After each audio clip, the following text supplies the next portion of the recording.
Okay, folks, um, this is our first online lecture. This is hopefully going to be like the Khan Academy, and that's Khan with a K, not a C, hopefully. Let's see. So today's lecture this is the first time I've ever used one of these iPads, so I just bought it over the weekend. I knew that they would cancel classes as soon as Stanford did it. I knew that Berkeley would have to, couldn't be outdone by Stanford. Okay, so today's we'll be talking about multipole expansion, and so that's the plan. Let me make sure that all this is good. Okay, let's see. Is this? Oh yeah, there we go. So we'll be talking about the multipole expansion for the magnetic multipole expansion. We did it already for the electronic multipole expansion, but today we'll do the we did the electronic already last time, but today we'll do the magnetic. Okay, so, but before doing that, I just want to finish up a little bit about the gauge transformation that we were talking about last time. We were talking about vector potential, so let's just finish up some discussion of the gauge transformation. And this is all having to do with the vector potential A of R. That's what we're talking about today. Let me see if I can change this thing a little bit. Okay, so we introduced vector potential very recently, and we had we derived a formula for it. Remember, it was mu naught over 4 pi, the integral of J of R. Trying to figure out how to use this machine. D tau prime over cursive R for a distribution of currents. And remember, we were talking about gauge transformations last time. And the idea is that the magnetic field is equal to del cross A. That's the definition of A.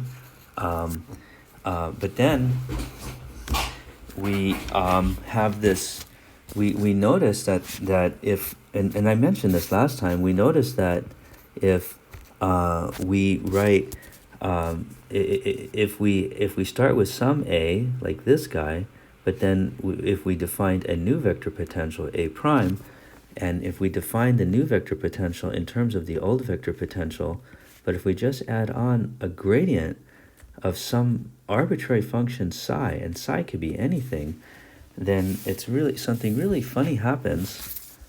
Oops. Something really funny happens, which is that you see then, wow, I'm having trouble with this thing. You see then that if we calculate the magnetic field for the new vector potential A prime, then we see that it's equal to del cross A plus del cross del psi. But we know that del cross del psi is always equal to 0. Oh shit, what the hell is this thing doing? Sorry, let's erase that. Then we know that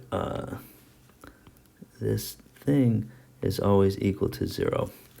And so this is equal, so then this becomes equal to del cross A, which is equal to B. And so the point is that the magnetic field, what the hell? I'm really not liking this. The magnetic field is always the same, both for A and for A prime and A. It's the same, we get the same magnetic field, and so the addition of this gradient did not change the magnetic field. So that's called a gauge transformation. The gauge transformation is when we converted A to A prime. So we chose a new vector potential, but it did not change the B field, and so that means that we can do a gauge transformation on a vector potential, and it does not change the B field. So we can choose whatever gauge we want. So let's choose a special gauge. Let's do something very special and kind of cute, and I'll show you how we do it. Let's, for example, if we choose a gauge, so suppose we have some B field, and we know that this B field, we can get this B field from some choice of vector potential A naught. Okay, so let's start with this. Then let's pick a special gauge, because we know then that we can always transform the vector potential to a new vector potential, which is equal to to some. Oops, let me.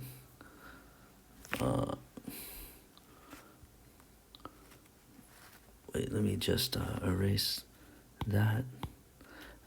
So we can always pick a new vector potential A prime, which is equal to the old vector potential plus some new gradient of some new function. We can always do this gauge transformation. But now let's do something. Let's do something special. Let's pick this function psi very carefully. And so what we'll do is we'll notice that if we take the divergence of this new vector potential, del dot A, then that's equal to the divergence of the old vector potential, A naught, plus the divergence of psi, of del psi, which is del squared psi. And that means then what we can do is let's pick, since psi is arbitrary, let's pick psi such that del squared psi is equal to negative del dot A naught. And that's very special, because then what happens is we see that del dot A is equal to 0. I'm sorry, that's A prime. Del dot A prime is equal to 0. And that's because this part is now equal to 0.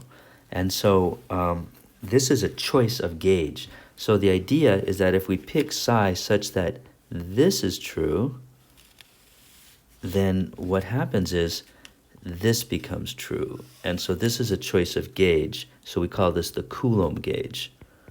So we can always pick, so the point of this discussion is that we can always pick a vector potential, such that del dot A is equal to 0. And that's very convenient, the Coulomb gauge.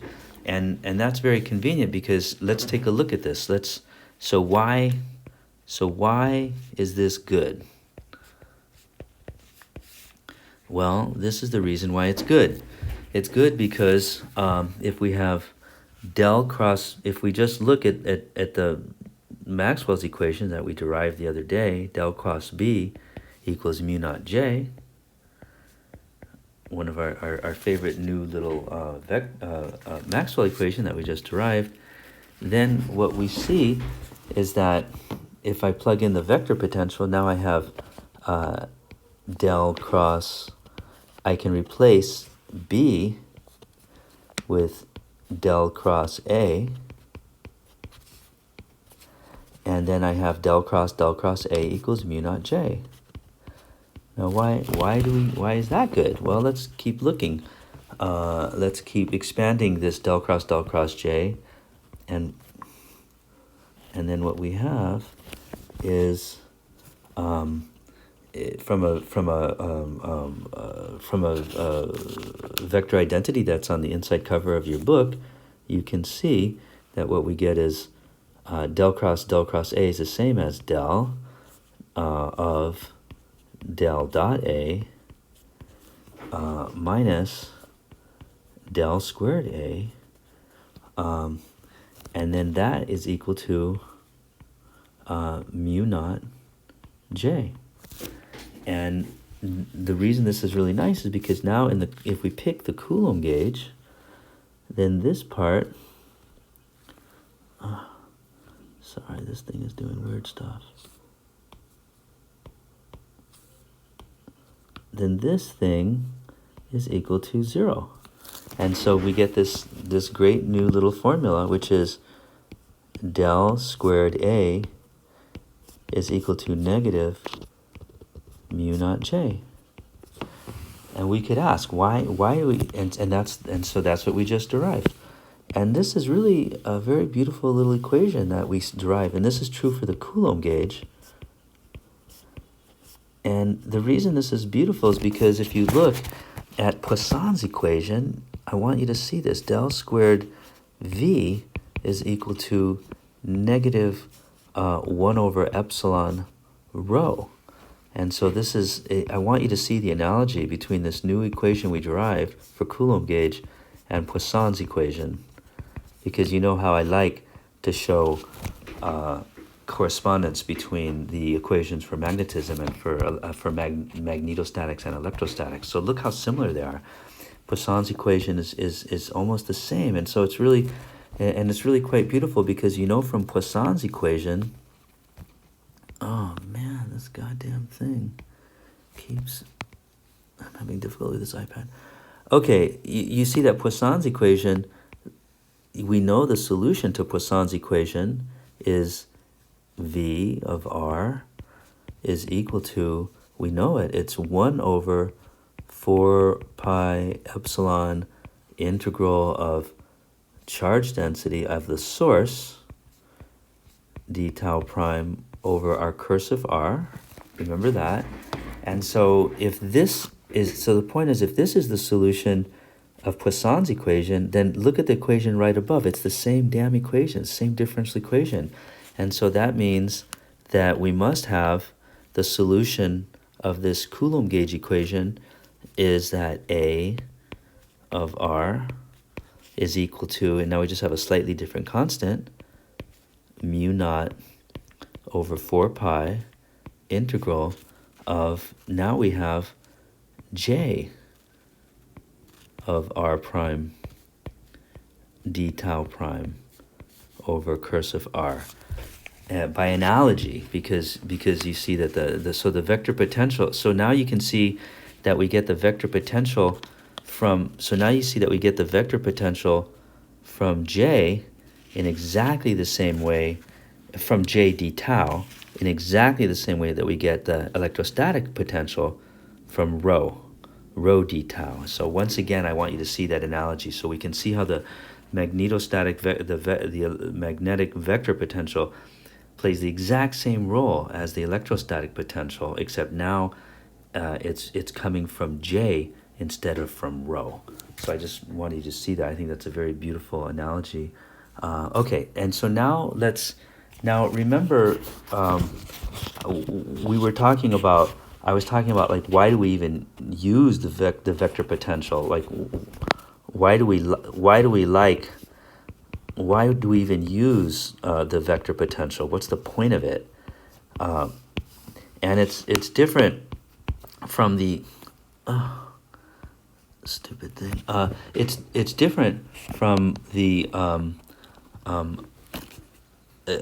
it's different from the electric potential, because the electric potential is very useful for just doing calculations of calculating electric fields for various geometries.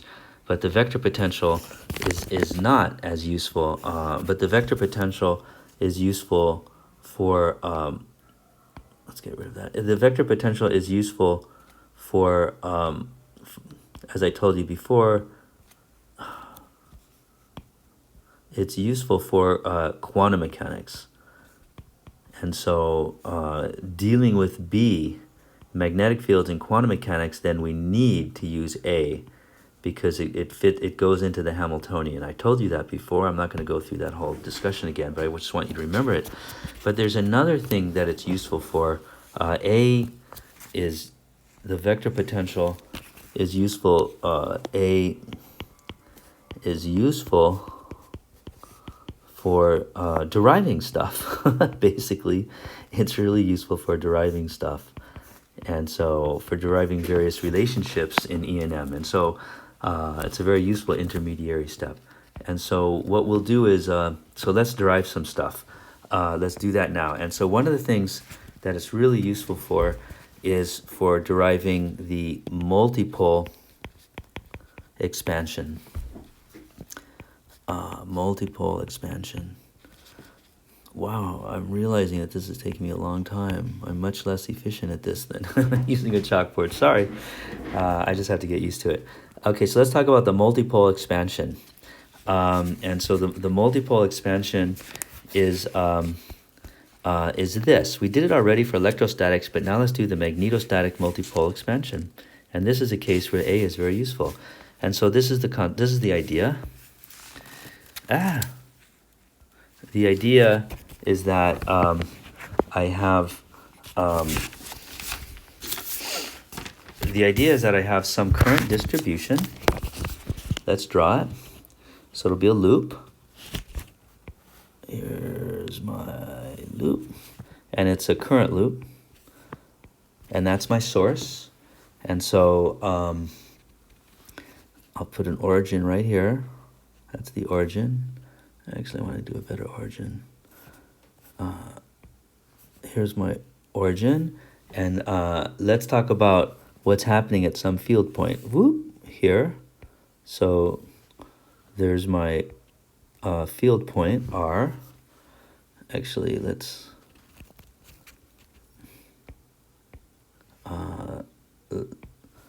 draw the R like this. R to that point.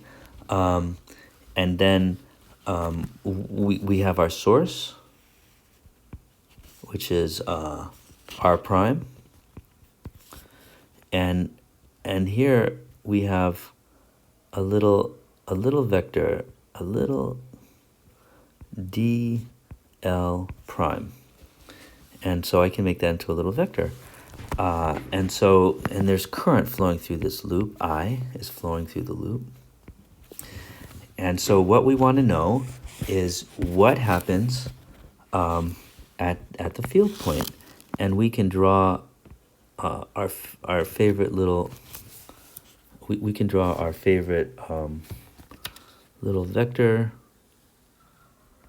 here, cursive R, which is R minus R prime.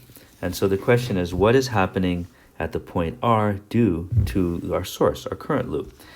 And so for a multipole expansion, the multipole expansion is useful when we're looking at things far away. Look at things far away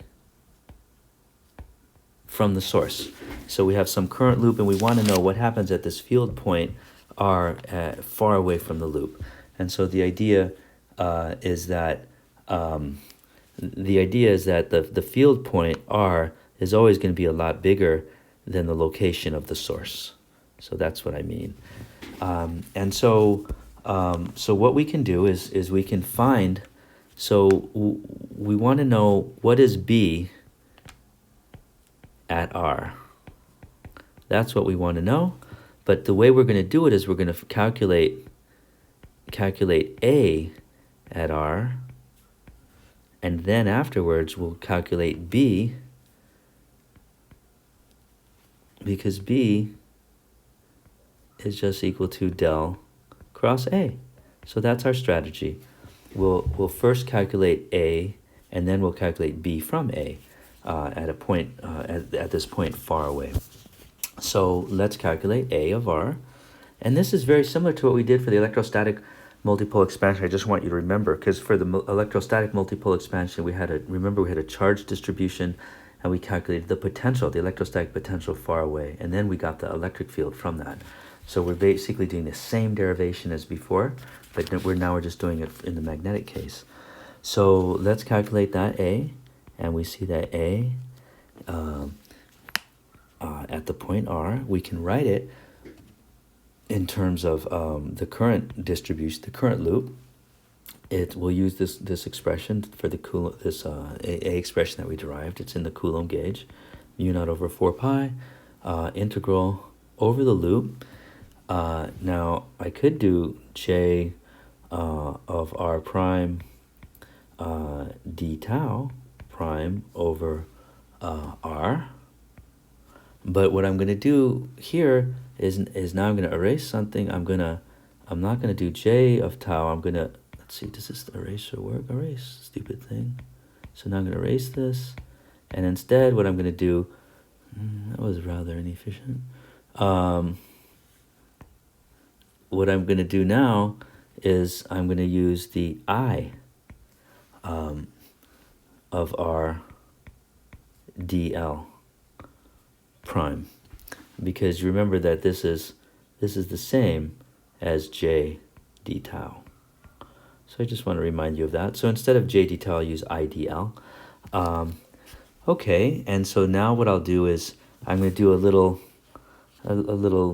trick, but it's a very sort of a trivial trick, but it's important nonetheless. I'm gonna say, let's assume that I, the vector I, dl is equal to, what I'm going to do is I'm going to put the vector component into dl.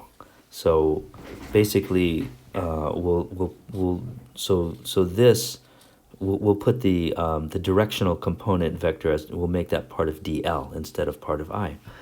And so now that means then that I can write my vector potential is equal to mu naught I over 4 pi times this, and so now it'll be dl prime over cursive r. All right, so just a simple little transformation from there to there, but it's convenient for what comes next. Okay, so we want to do this integral, but remember, I want to remind you what is the whole point of this vector of calculating this multipole expansion. Remember, the whole point is that if I pick a different field point to look at, I'm going to have to do this integral right here. I'll underline it. This integral. That integral is a real pain in the ass. And every time I pick a new field point, r, here, this field point r, I'm going to have to redo this integral. And that's very inconvenient. And so what I'm hoping to do is to come up with some clever multipole expansion such that I only have to do this integral once, and then every different field point I pick, I will not have to redo that integral. I'll be able to very trivially find the field at different points in space, and I will only have to do this integral once. That is the whole point of a multipole expansion. I just want to keep emphasizing that. So basically, the problem though is that the field point r is living inside of that integral. And so I got to get it out. I got to get this r out. Get him out of that integral. That's the whole point. Okay, so let's try to do that. How are we going to do that? Well, we got to do a bunch of very fancy mathematics to this integral. And so let's embark upon that, and let's do the fancy math that allows us to get r, the field point, out of that integral. So it's only an integral over the source.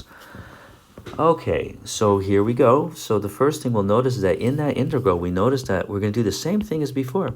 Really, it's exactly the same trick that we did for the electrostatic multipole. We're going to notice that 1 over r in that integral is, this is the hard part of the integral. It's 1 over square root of r squared plus r prime squared minus 2r prime cosine theta prime between them, right? That theta prime is this. I'll write it here. There's the theta prime. Okay, so that's the theta prime. And so we have to, so that's the hard part of the integral, but we can just use the same trick that we used before. So without having to go through all that math again, I'll just use the same trick that we already derived for the electrostatic multipole, which is that 1 over r, 1 over cursive r is equal to 1 over this r, the field point, distance, and it's a sum, n equals 0 to infinity of r, oh no, that's, hold on, let's get rid of that little vector sign. It's r over r prime over r to the nth power times the Legendre polynomial of cosine theta prime. Okay, so that is a really weird formula. It's not obvious at all that this strange law of cosines thing here, it's not obvious that these two things would equal each other, but they do, and we derived that before. So that's a really cool little math thing that we sort of derived, and so let's just use it now. We don't have to rederive it. So let's do that. And so now what we'll do basically is we'll plug this expression into this expression for A, and then what we get is we see that the vector potential at the field point r is equal to mu naught times I over 4 pi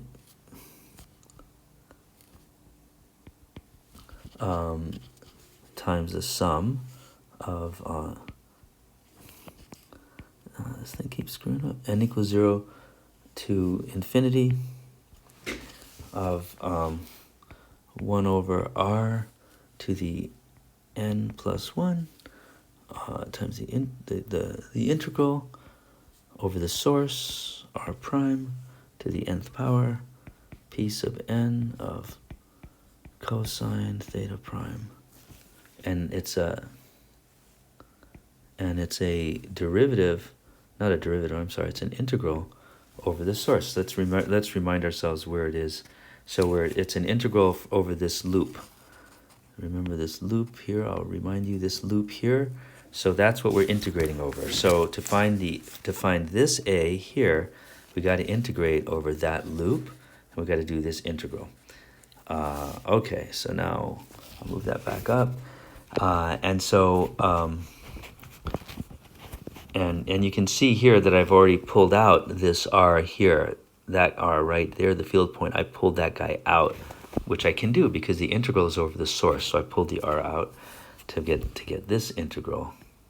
And okay, so now this is an expansion. The multipole expansion is this sum. That sum is the expansion. And what we're going to do is we're only going to let's just keep the first two terms. Keep first two terms. And those terms, if you remember the nomenclature from before, is the monopole term and the dipole term. And that the monopole term was the n equals 0 term, and the dipole term is the n equals 1 term. And we're going to forget about the quadrupole term. Remember, the quadrupole term is the n equals 2, and we're just going to skip the quadrupole term.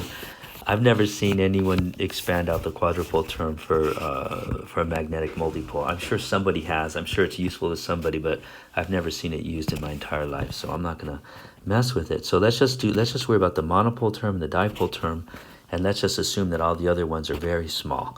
And they are small. That's not unreasonable because look, we see that we have this 1 over r to the n plus 1 right here. So as n gets bigger, this all gets small. Okay, so let's keep those first two terms and let's write them out. And so using the Legendre polynomials, we see that we can write now the vector potential is mu naught over 4 pi times I and now we have the first two terms, and that's going to be, the first term, it's going to be 1 over r times the integral of dl prime. Because the first Legendre polynomial is just 1. Okay, so that's just using this formula with n equals 1. That's the n equals 1. And now let's do the n equals 2. Plus, here, I'll make it so you can see that. Let's do the n equals 2.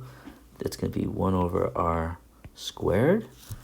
Oh, I'm sorry. I made a mistake. N equals 0. Now we're doing the n equals 1 term. And for the n equals 1 term, we have 1 over r squared times the integral of r prime cos theta prime dl vector prime. And then we have plus dot dot dot dot. And this is the n equals 1 term. Okay, so that's it. So now it's looking not so bad. And now things get really easy. One part gets really easy because we notice that if we are integrating dl prime across a loop, then basically what we're doing is, remember, we're adding up these vectors, right? This is what it means to integrate dl prime along a loop, and we're just adding up those vectors. And vectors, when you add them up in a loop like that, then they add up to, ta-da, 0. Yay! That's 0. And so that means that this term goes away. And that's the monopole term. And you could have predicted that, because the monopole term goes away, goes to 0, because there's no magnetic monopoles. Once again, the no monopoles rule comes to the rescue. So if they ever discover a magnetic monopole, that's going to make E&M a lot more confusing and complicated. So I kind of hope that they don't ever find one of those things, or at least not until I'm retired, so I don't have to change all my lectures. Okay, so now we got to worry about the second term. So let's do the second term. And the second term is, you can see it right there. There it is, the second term. And so what we have then is, now we have that the vector potential can be written in terms of the second term now, which is mu naught I over 4 pi r squared. I pulled the r squared out. It's in front of the integral, times this integral. And it's an integral of, oops, let's get rid of that. It's an integral over r prime cos theta prime dl prime, and I should put wigglies here. It's approximately equal because we've dropped all the higher order terms, but that's the vector potential very far away from the current loop, the original current loop. Don't forget what we started with. And now we're going to do some math tricks, because basically we want to pull the r out of this. And how do we do it? And the r is living inside, and the reason why it's hard is because the r is living inside of that angle theta prime. So we got to kind of get the r out. That's the whole point, is to get the r out of that integral, so that we don't have to redo the integral every time we look at a different point in space, a different field point. Okay, so how do we do that? Well, we're going to do a trick. So now comes the math tricks. Math tricks. Oh, Jesus. I'm really not liking this thing. Math tricks. Math tricks. Okay, and so I have to learn how to use this iPad better. So the math tricks are about to happen. And so the first math trick is, let's do this. Let's play a little game. Let's stick an R here, and then let's increase this to 3. Okay, so it's a simple little trick that we'll do. And so then we see that this integral a r is now equal to mu naught I over 4 pi r cubed times the integral. Jeez, it keeps doing that. I wish I could.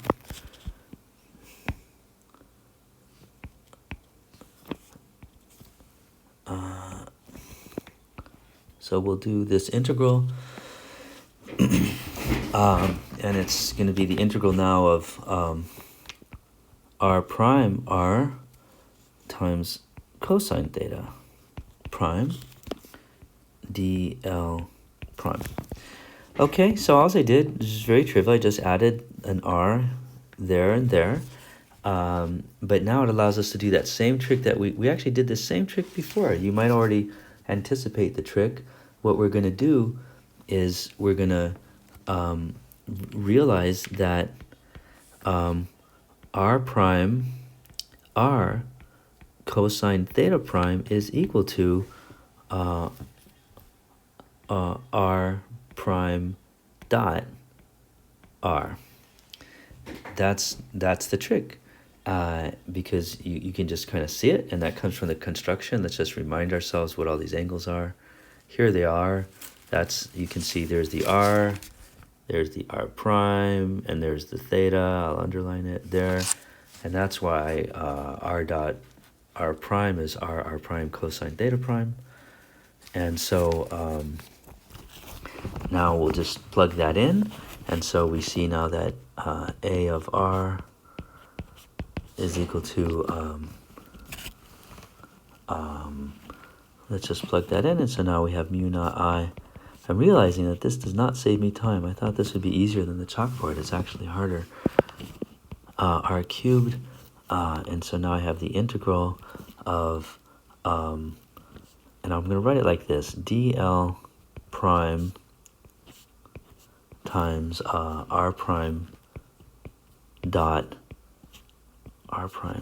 r. Okay, that's the integral we have to do now.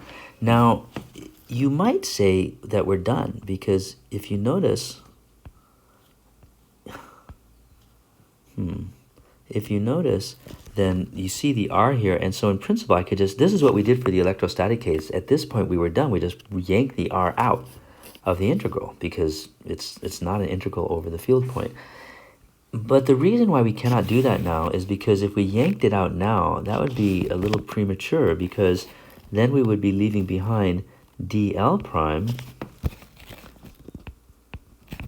I'm sorry, this thing is, because we'd be leaving behind dl prime times r prime. And that's a nightmare, because that's a vector times a vector. That would be a tensor. So if we yanked out r now, we'd be leaving behind a tensor, and that would make the math horrifically a horrific nightmare. So what we're gonna do is we're gonna pull the r out a different way, which leaves behind something very nice, very, very nice. And so let's figure out how to pull out the r in an elegant way that leaves behind something nice. How do we pull out r? That's the whole point. And so to pull out r, we're going to do some insanely clever math trick that you would have never thought of in a million years. But that's how these things are, as you know well. So let's do that. So basically we got to figure out how to transform this weird stuff inside the integral using some very fancy, clever math. And so now it's time for a big math trick. Math trick coming up. Here it is. Here's the math trick. So we're going to do something you would have never thought of in a million years. But it's easy, but it's strange. You would have never thought of it. So let's consider this this double cross product. R prime cross, I have space. I think I'm going to do it. I'm going to erase that. And I'm going to do it somewhere else to give me more space. Let's consider R prime cross dl prime cross r. Okay, and let's just work. It's a double cross product, and so you know from the inside cover of your book, just a vector identity. This is not hard. We have that this is equal to r prime times r dot d l prime plus dl prime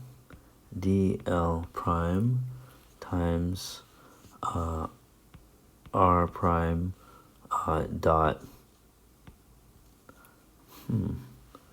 I think when I hit the dot, it thinks I'm doing something else. R dot r. Okay, so I didn't tell you why I'm doing this, but I'm just doing it. Okay, so this is a simple identity, which is not hard. It's pretty clear, I think. Now let's do another identity. Let's consider this quantity, and this is the tricky one. Let's consider this quantity r prime times r dot r prime. Okay, this is just some weird quantity. I just made it up. I mean, I can just write it down like that. And now this integral, let's go back to this integral. I'm pointing an arrow. We're doing that integral. Now that integral that we care about is integrating over the loop. Remember, the whole point of all this is that we're integrating over this loop. Another arrow at the loop. So we're integrating along that loop. So as I integrate along that loop, I can think of this quantity as a differential. So I can take the differential of this quantity as I move along that loop. And as I move along that loop, you see that there are two things that are changing in this quantity. One is this r prime, and one is that r prime. But this r prime, the r, is a constant. It does not change. So as I do this differential, I have to use the product rule. And so I have two terms, and it's going to be r prime dot r dot, and now what I really should put in there is d r prime, right? That's what I should stick in there into that point right there. But I'm not gonna, because I realize that dr prime is the same as dl prime. Ho ho, the plot thickens. So I'm going to put a dl prime here. I just want you to see that. That's really simple. It's really simple to see, because look, that's my dl. I'm underlining. That's dl prime, and dl prime is what you get as you move your r prime. See, as r prime moves a little bit, then the change in r prime is equal to dl prime. So just reminding you something that was, it's obvious if you had time to think about it. It's hard in real time, but if you just think about it, you'll realize that's true. And then I have now to do the second term of the product rule. And the second term is going to be, now I got to do the first part, and it'll be dr prime, but instead of dr prime again, I'll do dl prime times r dot r prime. Okay, so I just derived this weird relationship, these two equations, and I didn't tell you why I derived them, but you will soon see why. Because now what I'm going to do is I'm going to add them together. So let's just add them together. I'll draw a line here, and I'll just do a little plus. We're going to add them together. And the beautiful thing is you see these two guys in the middle cancel. Yay! And these two guys, so these two guys here cancel. Yay! And these two guys are the same. Ha!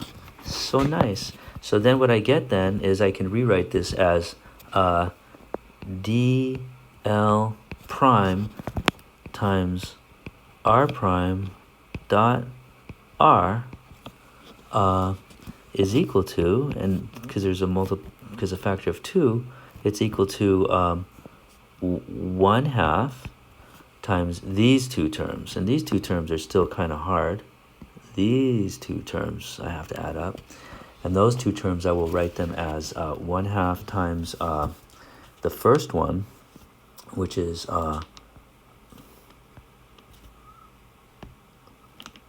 r prime cross dl prime cross r. And the second term is the differential of this quantity, d r prime times this weird mathematical construct, r dot r prime. Okay, and that's what we have. And so now what we're going to do is this was the whole point, because now I have an expression for this quantity, and the reason why we wanted that is because remember this is the integral right here that we wanted to find, is this integral here, and that integral has the dl prime times r prime times r. So what we're going to do is now is plug it in to the integral. And so then what we have is we see that a of r is equal to mu naught I over 4 pi r cubed times the integral over the current loop of now this mess of stuff, which is, sorry, I have to move this up. It's now this mess of stuff. It's going to be, and I'll break it up into two pieces. 1/2 r prime cross dl prime cross r plus, now I got to do the loop over this one. I got that 1/2 is still there. 1/2 times the integral of d r prime r dot r prime. Okay, so that's what we have. But now something very nice happens, because you realize that this term is an integral. It's a perfect differential over a loop. And so what we have then is it's going to be equal to 0. Because remember, as I go along my loop, remember this is the integral, it comes back on myself. And so the starting point and the ending point is the same. So this integral of a perfect differential is just equal to 0. Because it'll be it's basically this quantity evaluated at the starting point and the ending point, and the starting point and the ending point is the same, so it's equal to 0. Okay, I hope that makes sense. And so then we have what we want. We have the vector potential is equal to mu naught times I over 4 pi r cubed times this integral 1/2 r prime cross dl prime cross r. Okay, so that's what we have, and that's really great, because that gives us what we want, because now we can see that we can rewrite this. So now we have what we want. Basically, we got what we want, and now you can see, because now I can rewrite this as the vector potential at the field point r is equal to, I'm going to write it like this. I'm going to write it as, how should I write it? I'm going to write it like this. I'm going to write it as mu naught over 4 pi times this quantity, I over 2 times the integral over the current loop, r prime cross dl prime cross r over r cubed.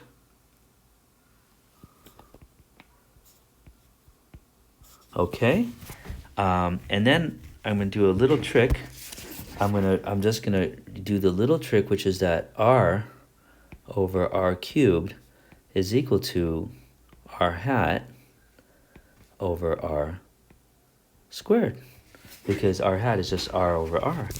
Okay, and so now I see then that I can, I'm going to replace this with r hat over r squared.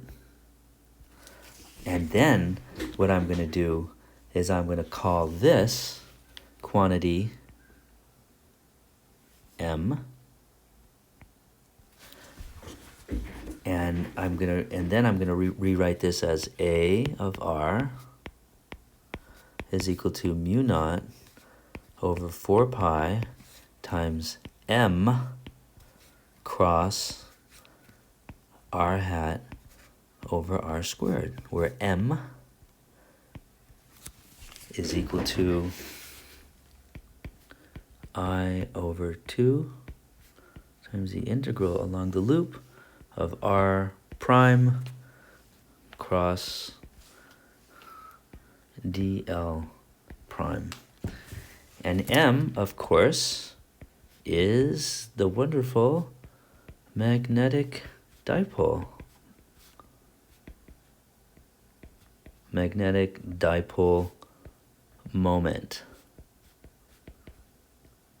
Yay! It's the magnetic dipole moment. And often we just call this the magnetic dipole. People usually just drop the moment part, but it's the magnetic moment. It's the dipole moment. And so now you can see that we got what we wanted, because calculating m, and I'm going to circle it now. Oh, Christ. What happened? Dumbass thing. Okay, I'm going to circle it now. M. And you can see that when I do the integral for m, I have to do the integral over the loop, all right? It's r prime cross dl prime. But I only have to do that integral once, because now if I want to find the vector potential at any other point in space, it just is going to cause these guys to change. The r's are going to change, and so, then I don't have to calculate that integral again. We only have to calculate the integral once, and then we get the vector potential at every point in space, and that's the whole point. That's why we like it. That's why it's a good thing. But let's continue to look at it. So basically, all the important information is living in the M, the magnetic dipole. All the information about that current loop is sitting in that magnetic dipole moment. And remember, this is for something far away. I just want you to remember, like what we're doing. Let's go way back to the beginning. So we see that we have this current loop here, and we see that at this point far away, we can take all the information of this current loop, and it all sits in this magnetic dipole. That's the whole point of this whole treatment. And so let's take a closer look at the magnetic dipole, because there's some interesting things to notice about it. The magnetic dipole, let's notice something very cute. First, you know how I love to look at the analogies between magnetic dipole and, between magnetostatics and electrostatics. Magnetostatics and electrostatics. That's right here. Electrostatics. Electrostatics. I love the analogies between them. It's so cute to see how similar they are. And so let's just first notice that what we have is A is equal to mu naught over 4 pi m cross r over r hat, over r squared. And remember, for electrostatics, what we derived was that the potential, the electrostatic potential, the scalar field, is equal to 1 over 4 pi epsilon naught times p dot r hat over r squared. So I just want you to see, look how similar they are. I got the same form. I got the same thing. Let me erase this. I want to make this look better. And I got the same form. Didn't work that well. Okay. And so you see, I just want you to see how similar those two formulas look. And now something else too. I want you to take. Let's take a look at the formulas for the moments themselves. The magnetic dipole moment is I over 2 integral of r prime cross dl prime, whereas the electrostatic one is P is equal to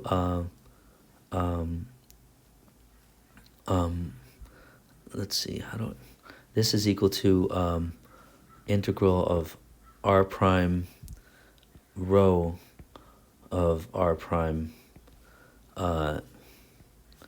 d tau prime, and here I can rewrite this because I can bring the I in, and remember that I dl is equal to j d tau, and so I can rewrite this as the integral over the loop of r prime cross j d tau.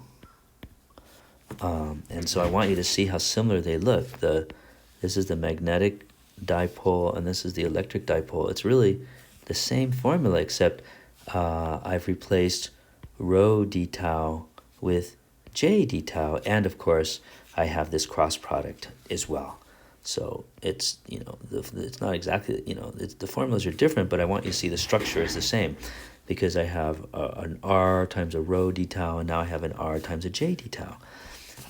So it's really, the magnetostatics and electrostatics has the exact same structure. But we can go but now we can go further. There's still more interesting things to notice about this. For example, what we can do is we can notice a couple of interesting things.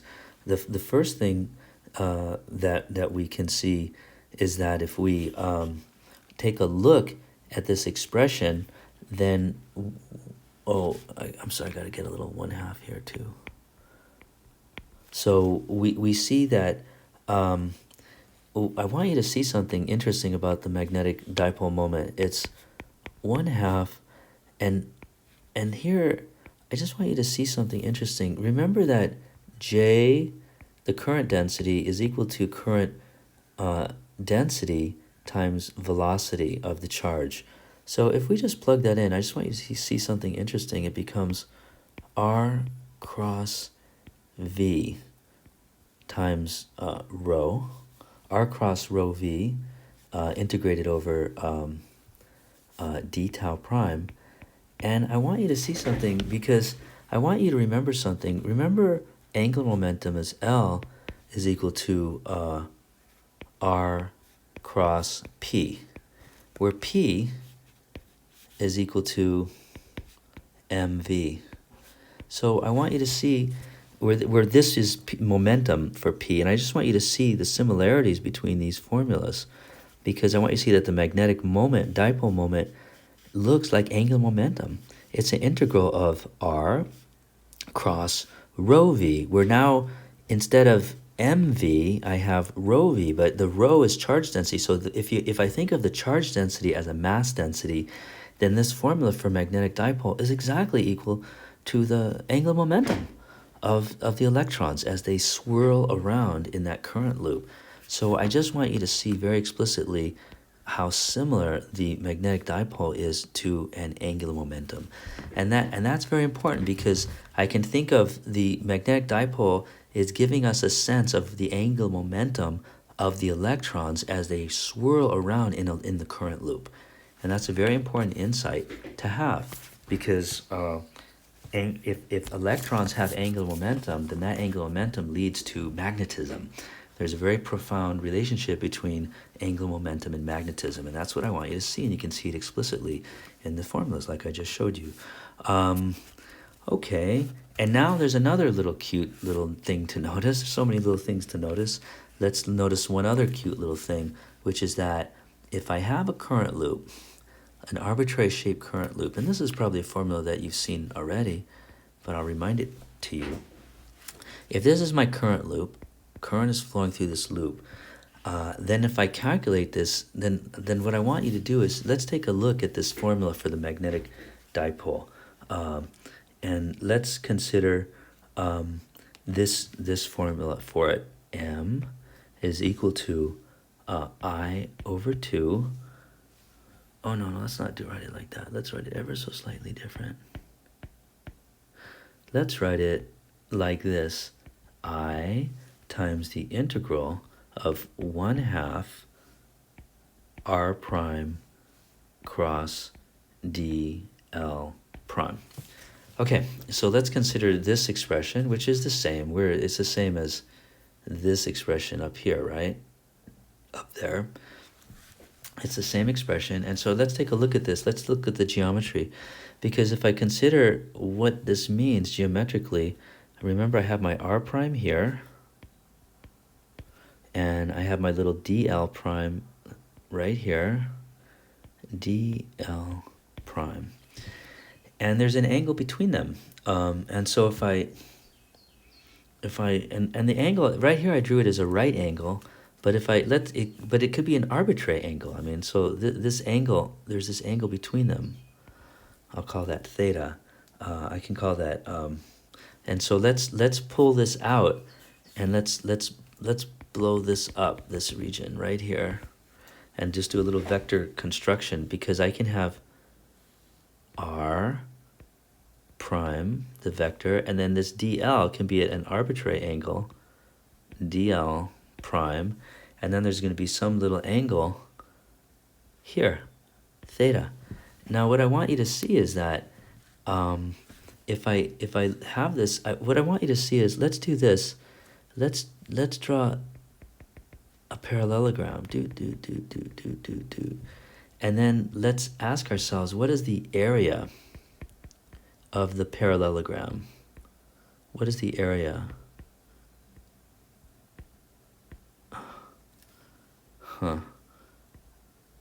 What is the area equal to of that parallelogram?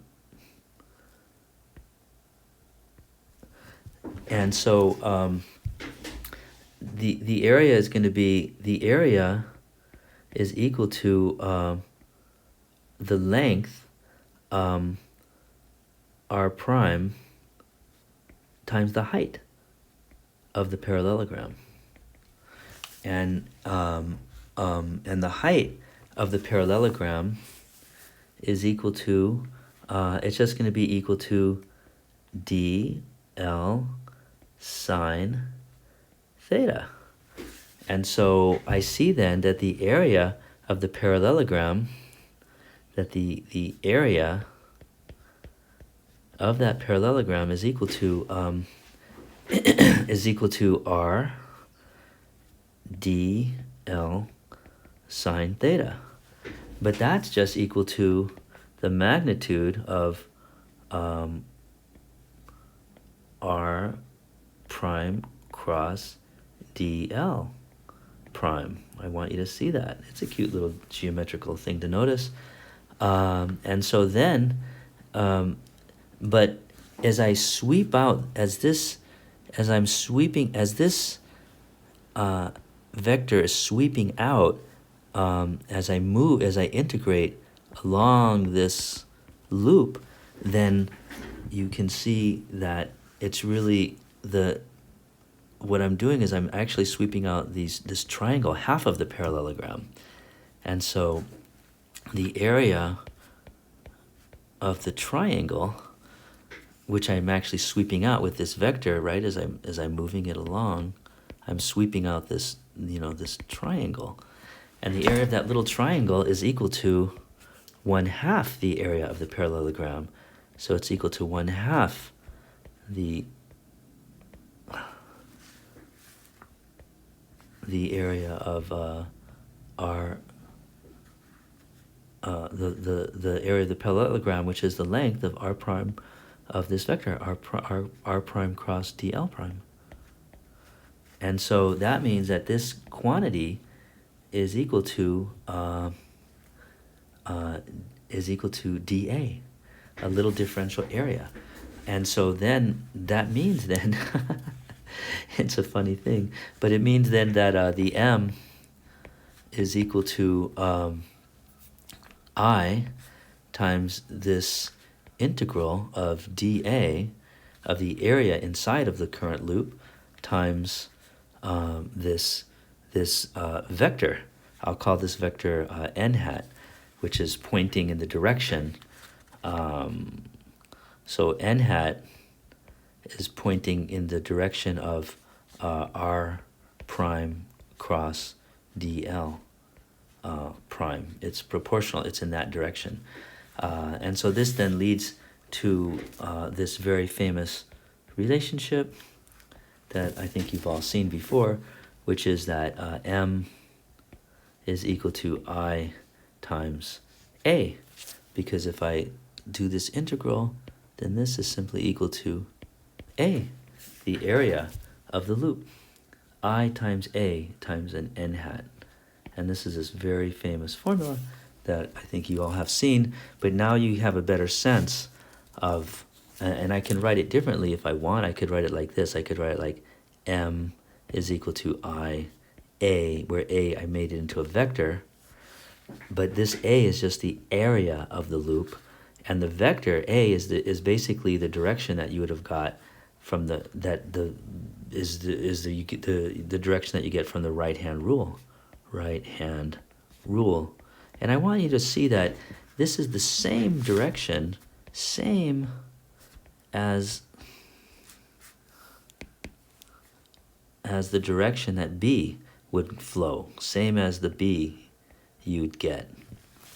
In this sense, that if I have a current loop like that, then using the right-hand rule, you can see that the magnetic field is going to point up B, using the right-hand rule. And so B is the same direction as this A for the area. I realize that these symbols are bad because I also use A for vector potential, so I'm sorry about that. But that's important just to see this geometry. And so you've probably seen this formula before, but now you can see the limits of the formula, that it really works for a flat loop. If my loop is flat, then I can see that the magnetic moment is just the current times the area. But if the loop is not flat, then it becomes more complex.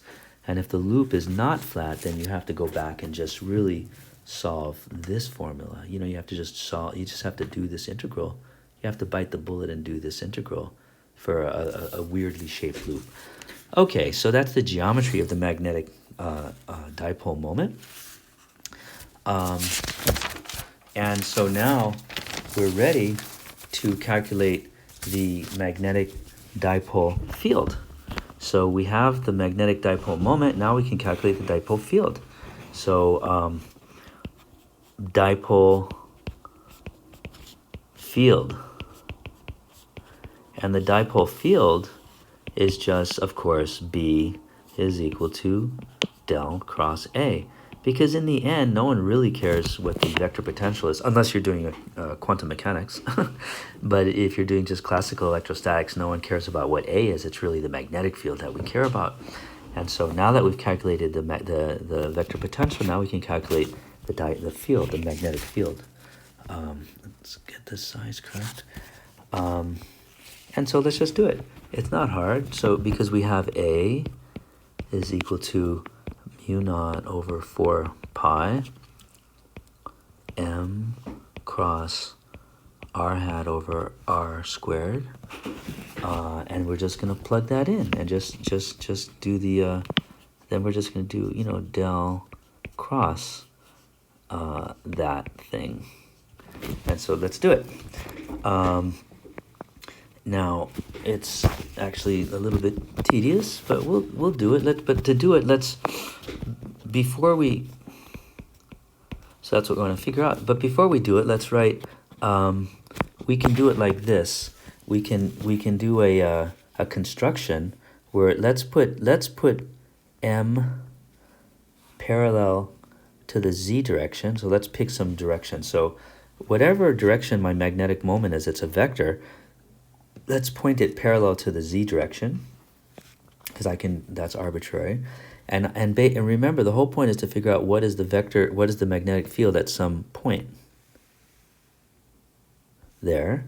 And so that's my field point R, and I want to know what the B field is there at that point. But let's get the geometry right. So let's define an angle between M and R. I'll call that theta. And so then what we see is that if I have M cross R hat is proportional to what direction? I have an M, I have the R, so M cross R hat is going to be pointing in the direction phi hat. And that is this direction here, a little x. And that is the direction phi hat. Maybe I'll try to draw that a little better. That's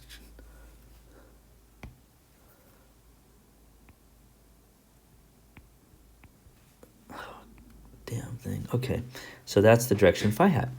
And so we see then that I can then think of the vector potential as A is equal to mu naught over 4 pi times M sine theta over R squared phi hat.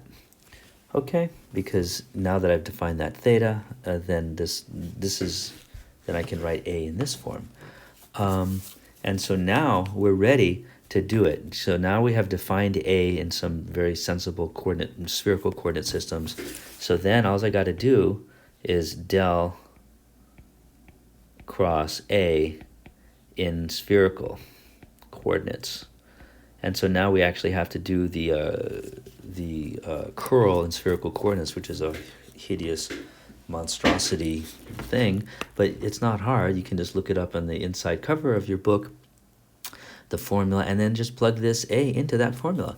And so I'm not going to do that. I'm not going to do that algebra for you, but you can do it. But if you do it, then you see that B equals del cross A. And now if you just do that algebra, then you see what you get is a simple formula, mu naught M, the magnitude of M, over 4 pi R cubed, and it's times 2 cosine theta R hat plus sine theta theta hat. And that's the B field. And this is the B field far from the origin, far from origin. If you're right at the origin, then when you do the curl, it has another term which I have left out. But that's okay because the multipole expansion is really meant to be valid far from the origin. So this is okay. And so what we can do then is we can plot this, and if we plot it, then what we see is this. We get this very familiar pattern that you guys have all seen. It's like the Earth's magnetic field, because the Earth is a dipole. We have the M there, M, and then we have and if you plot this B, then this is what you get. You get this very famous pattern that you've all seen.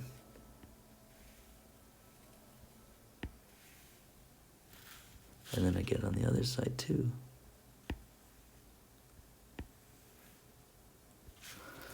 That's the dipole field, the famous dipole field. It's like every magnet does this when you look far away from the magnet. Oh shit, I drew those arrows wrong. God damn it. Let's erase them. Let's get them right. Like this. So these are the arrows, the famous arrows. And that's our famous dipole field, B dipole. Yay, got the B dipole. And then I will, but you know how I am, I always like to compare things to the electric dipole. And so I just want you to remember the electric dipole, which we also did before. And I just want you to see how similar it is, because it's the same thing. And I find it useful to see how similar it is. Because if I have an electric dipole, remember the electric dipole was like this. We had a little plus charge and a minus charge, and we have the electric dipoles pointing like this. That's P, the electric dipole. And remember when we calculated the field, because the electric dipole E is equal to negative gradient of the potential. And the negative gradient of the potential was negative gradient of 1 over 4 pi epsilon naught P dot r hat over r squared. And when you calculate that, and that's also tedious to calculate in spherical coordinates, but you can do it, and if you do it, then you see that it's equal to a formula which is P over 4 pi epsilon naught r cubed times 2 cosine theta r hat plus sine theta hat. And I just want you to see it's the same goddamn formula. What a trip. See that? Look at that. I'll underline it. And now up here. It's the same damn formula. And so what that means then is that when we plot it, it looks the same. That's because the electric field from an electric dipole does the same damn thing. And then over here, you know, and it's doing that same trick, that same thing. We got that dipole field, and so that's the electric dipole field, E dipole. And I just want you to see how they're the same. So there's this beautiful analogy between electrostatics and magnetostatics. It's symmetric, it's the same, but there's one little difference which is significant. Okay, so that's the same, but now I just will point out one little difference, and then we'll end. I just want you to see how if I have a current loop here, I, then the field, the B field coming from that I is going to look like this. You know, it's going to go up through it, B field, using the right-hand rule, right? You get the current goes up. The B field goes up like that, using the right-hand rule. And I want you to notice that the B field and the M point in the same direction. So that wasn't too good. Let me erase that. I just want you to see that the M is pointing in the same direction as the B field from a current loop. And you can see it here in this picture. See this picture? If I zoom in, here in this region, you can see how the M is pointing in the same direction as the induced magnetic field from the dipole. But one thing I want you to see here, for the electric dipole, the induced electric field is pointing in the opposite direction. So there's this weird little thing, which is that the electric field induced from the electric dipole is always opposite the electric dipole, whereas the magnetic field induced by a magnetic dipole is parallel to the magnetic dipole. So here they're parallel, whereas here you can see that the E induced is opposite the electric dipole, and that's why we have dielectrics. They go against the dielectrics are called dielectrics because the induced dipoles create fields that are always opposite any applied field, but with magnetic materials we can have what we call paramagnetic behavior, because here the E and P are opposite, whereas here the B and the M are parallel. And that's something just to think about it's worth thinking about. That will actually come back and be important when we talk about the magnetic properties of materials. That is why we have dielectrics, but we don't have paraelectrics. But that is why we have paramagnetism. Because, well, I won't. That's enough for today. Okay, folks, that's all. Sorry, this took a little longer because I'm getting used to this thing. Bye bye.